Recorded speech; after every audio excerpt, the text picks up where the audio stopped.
Hi everyone, I hope you guys are doing great. So guys, आज हम discuss करेंगे एक बहुत ही इंपॉर्टेंट टॉपिक के बारे में जिसका नाम है joint comprehensive plan of action.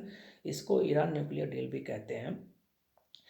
पूरे वर्ल्ड में न्यूक्लियर नॉन प्रोलिफरेशन को रोकने के लिए एनपीटी की स्थापना की जाती है 1968 में, और उसमें बहुत सारे देश एनपीटी पे एक तरीके से सिग्नेचर करते हैं कि पूरे दुनिया में किस तरीके से एटॉमिक वेपन के एक्सपेंशन को रोका जा सके।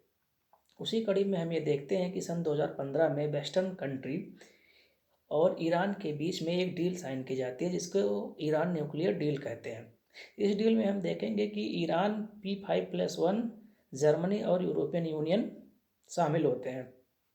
इसमें यूनाइटेड नेशन सिक्योरिटी काउंसिल के जो 5 परमानेंट देश हैं वो भी शामिल रहते हैं।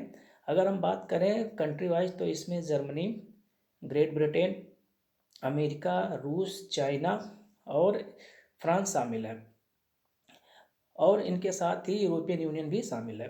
तो अगर हम इस डील की पर्टिकुलर बात करें तो ये डील स्पेशली कुछ ऑब्लिगेशन एक तरीके से ईरान के ऊपर इम्प्लीमेंट करता है, और उसके फेवर में ईरान को एक तरीके से यूनाइटेड नेशन सिक्योरिटी काउंसिल का जो एक तरीके से सैंक्शन रहता है उसको हटाया जाता है, प्लस यूएस का जो सैंक्शन रहता है उसको भी हटाया जाता है, और यूरोपियन यूनियन का।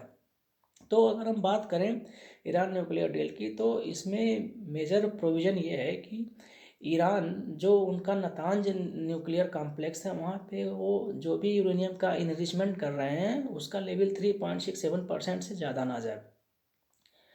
सेकंड पॉइंट इसमें आता है कि फोर्डो फैसिलिटी जो उनका है वहाँ पे हैप्पी वाटर प्लांट का जो एक तरीके से प्रोडक्शन ईरान कर रहा है उसको क्लोज कर दिया जाए। थर्ड पॉइंट इसमें आता है कि ईरान जो बैलिस्टिक मिसाइलों का टेस्ट कर रहा है उसको तत्काल प्रभाव से एक तरीके से सस्पेंडेड किया जाए। और इसमें एक पॉइंट ये भी है कि ईरान जो अपने यहाँ सेंट्रीफ्यूज लगाया है उसको 15 साल के अंदर करीब 67% से ज़्यादा रिड्यूस कर दिया जाए। मतलब सेंट्रीफ्यूजेस जो लगाए गए हैं उसको 2/3 के हिसाब से उसको एक तरीके से हटा दिया जाए, ताकि जो इनरिचमेंट की प्रोसेस है वो 3.67% से ज़्यादा ना जाए। प्लस इसमें इंटरनेशनल एटॉमिक एनर्जी एजेंसी और ईरान के बीच भी एक डील साइन की जाती है कि ईरान के जो भी न्यूक्लियर रिएक्टर होंगे, ईरान के जो भी न्यूक्लियर कॉम्प्लेक्स होंगे, वो सब इंटरनेशनल एटॉमिक एनर्जी एजेंसी के सर्विलांस में आएंगे।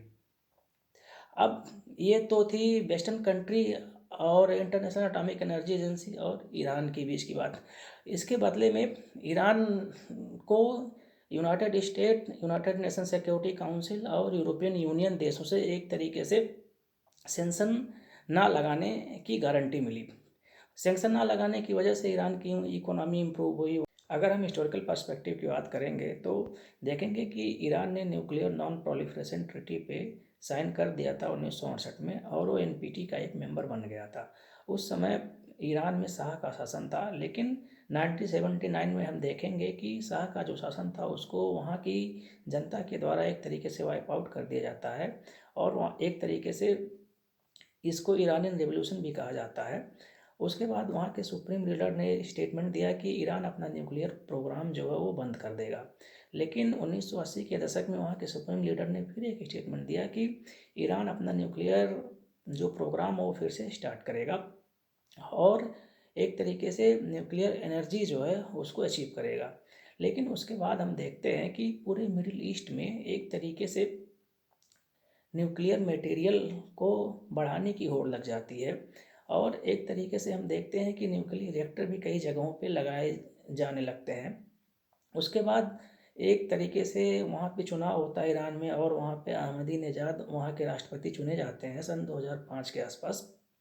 तो उसके बाद हम देखते हैं कि उन्होंने स्टेटमेंट दिया कि ईरान जो है अपना न्यूक्लियर प्रोग्राम बहुत तेज प्रगति से आगे बढ़ाएगा, और उन्होंने बहुत सारे न्यूक्लियर रिएक्टर भी लगवाए। उन्होंने यूरेनियम इनरिचमेंट फैसिलिटी नतांज में लगवाया, कोम में उन्होंने न्यूक्लियर कॉम्प्लेक्स लगवाया, फोर्डो फैसिलिटी में उन्होंने हैवी वाटर प्लांट प्रोडक्शन का सेटअप करवाया, और उसके बाद उन्होंने एक स्टेटमेंट दिया कि ईरान कुछ भी करेगा लेकिन न्यूक्लियर वेपन बना के रहेगा। तो ये सब काम जो है अहमदीनेजाद के शासन में हुआ। लेकिन उसके बाद हम देखते हैं कि हसन रूहानी वहाँ से इलेक्ट होके आते हैं, वो एक मॉडरेट प्रेसिडेंट थे। उसी समय हसन रूहानी और बराक हुसैन ओबामा के बीच बातचीत होती है और एक तरीके से सन 2015 में ईरान न्यूक्लियर डील साइन की जाती है, जिसमें वेस्टर्न कंट्री के कुछ डिमांड थे, ईरान की कुछ डिमांड थी। तो ऑलरेडी हम डिस्कस कर चुके हैं स्टार्टिंग में।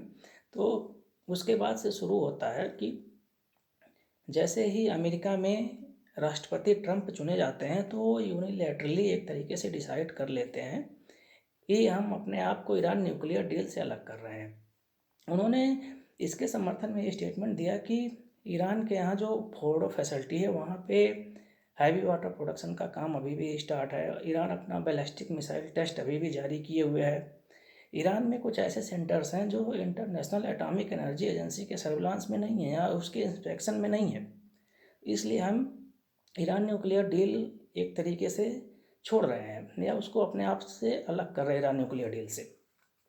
तो ये सब चीज़ें जब देखी गई तो उसके बाद से इंटरनेशनल एटॉमिक एनर्जी एजेंसी ने भी अपना एक स्टेटमेंट दिया कि ईरान जो है बैलिस्टिक मिसाइल का टेस्ट कर रहा है, वहाँ पे रुका नहीं है और फोर्डो में जो हैवी वाटर प्रोडक्शन का काम है वो भी नहीं बंद हुआ है।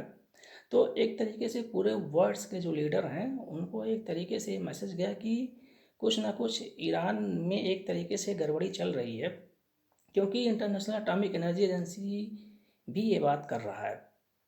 तो उसके बाद से जो है ये सारी प्रॉब्लम्स ईरान में शुरू हो गई और उसके बाद हम देखते हैं कि अभी रिसेंटली वहाँ पे सुलेमानी की हत्या होती है, उसके बदले में ईरान में बहुत सारी प्रॉब्लम शुरू हो जाती है। वहाँ के सुप्रीम लीडर के द्वारा ये स्टेटमेंट दिया जाता है कि ईरान न्यूक्लियर वेपन बना के रहेगा, उसका एनरिचमेंट जो है वो ऑलरेडी 3.67% क्रॉस कर चुका है।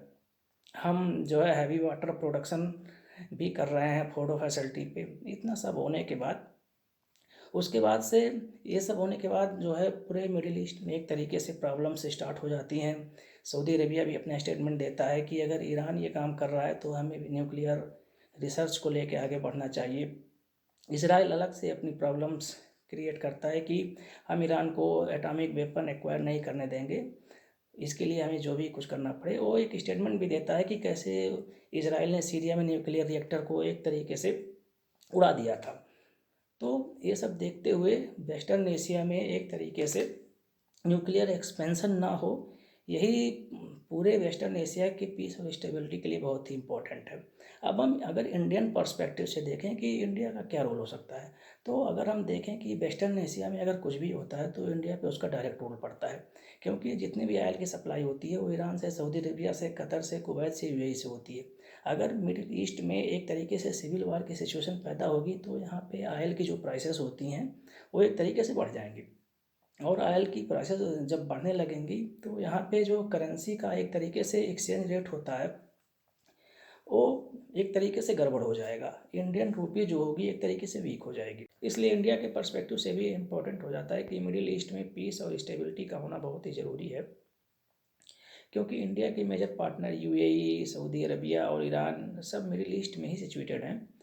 और अभी हम रिसेंट सिनेरियो की बात करें तो हम देखेंगे कि ईरान के जो सुप्रीम लीडर हैं उन्होंने कहा है कि अगर United state, United nation security council और यूरोपियन यूनियन अगर जो प्रतिबंध ईरान पर लगाए हैं अगर उसको हटा दें तो ईरान फिर से बातचीत करने के लिए तैयार है। सो गाइस, आज के लिए इतना ही। मिलते हैं आप लोगों से नेक्स्ट वीडियो में, तब तक के लिए बाय बाय।